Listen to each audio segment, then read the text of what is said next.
Hi everyone, welcome back to a new episode of Apps Academy. Today in this video, I'm going to show you how you can log into your PRMI mortgage account.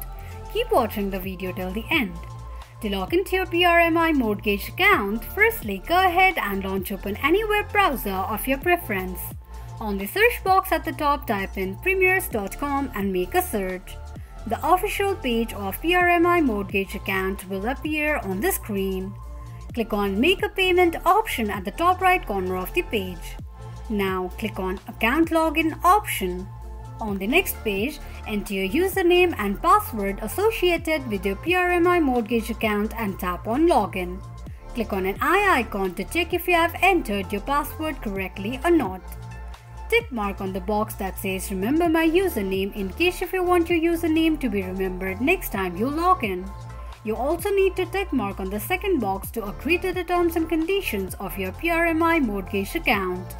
In case if you don't remember your username or password, click on the link that says Forgot username or Forgot password. This is how you can log into your PRMI mortgage account quickly and easily just in few steps. If you have any thoughts or queries, let us know in the comments section.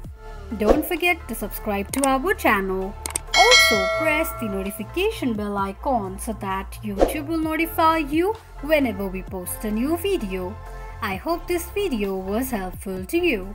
Thank you so much for watching.